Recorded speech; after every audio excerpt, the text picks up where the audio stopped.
is the Immaculate Conception, and it deserves a novena of preparation because it is a very special feast. But the question is asked, why was Mary conceived without original sin?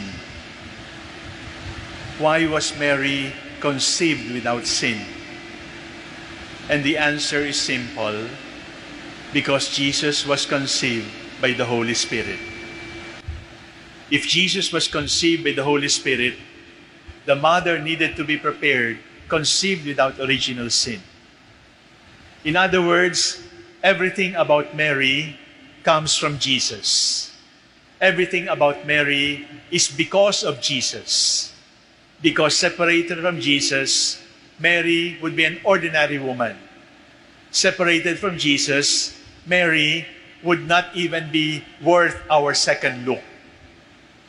So I repeat, Mary is queen because Jesus is king. Mary is conceived without original sin because Jesus was conceived by the Holy Spirit.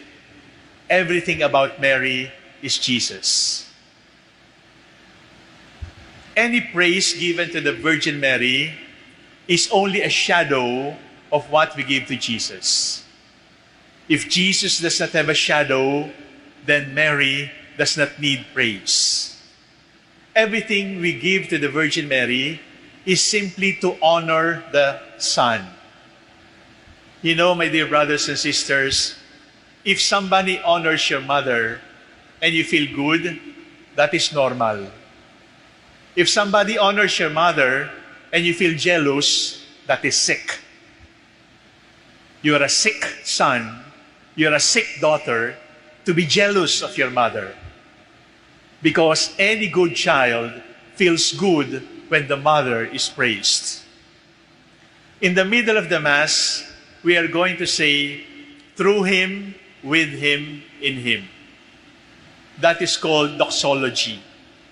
It is called the praise of Jesus, the praise of the Father, the praise of the Holy Spirit.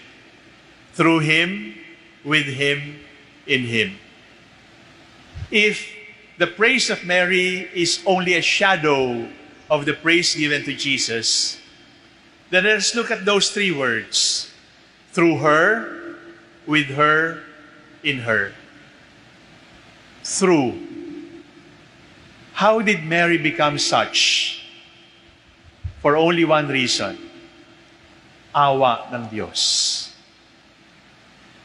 Awa ng Diyos. There is nothing that Mary had done. There is nothing that Mary can do. There is nothing that Mary ever did that makes her worthy to bear the Lord in her womb. Everything is pure mercy. Hindi lang po pagmamahal, hindi lang love, kundi awa. Kasi kapag love, pwedeng equal. Kapag love, pwedeng lovable. Kapag mercy, undeserving, pero mahal pa rin at binagbigyan pa rin. Through the mercy of God, Mary is Mary. With her, through Him, with Him. Through her, with her. With whom? With the poor. There is no other place to find Mary but with the poor. It is not in dressing her in gold. It is not in dressing her with diamonds.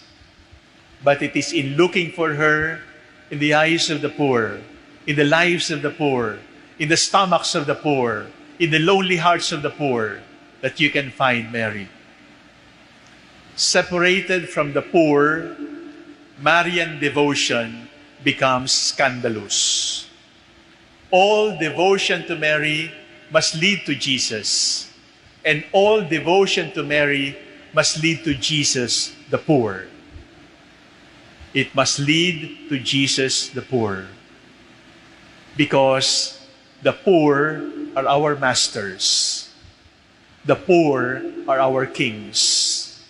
The poor are, in quotation marks, our Lord's.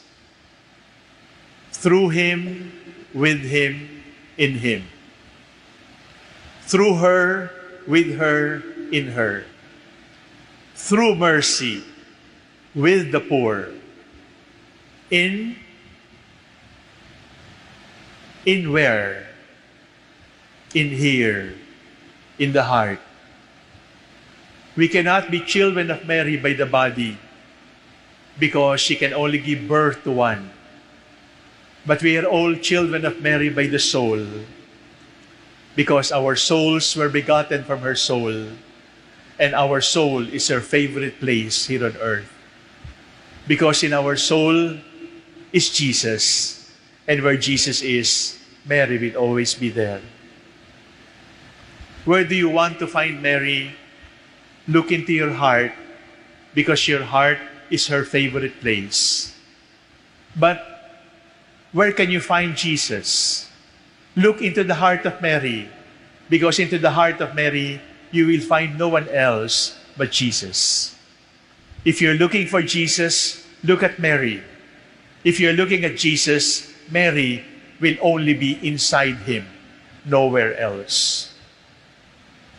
Mary is mother primarily of the soul. We don't have to dress in white and blue like her. We don't have to grow long hair like her. We don't have to go barefoot like her. That is not imitation. That is mimicry.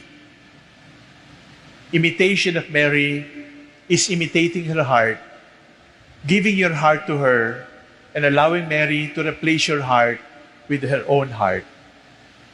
Through Him, with Him, in Him. Through her, with her, in her.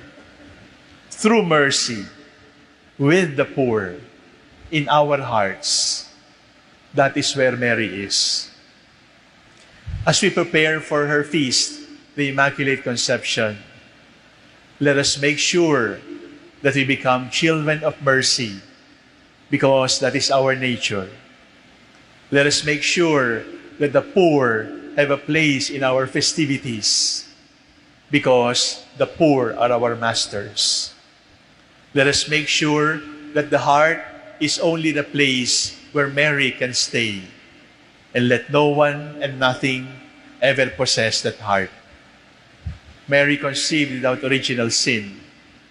We thank you for the gift of you. Jesus, conceived by the Holy Spirit, thank you for the gift of your Immaculate Mother.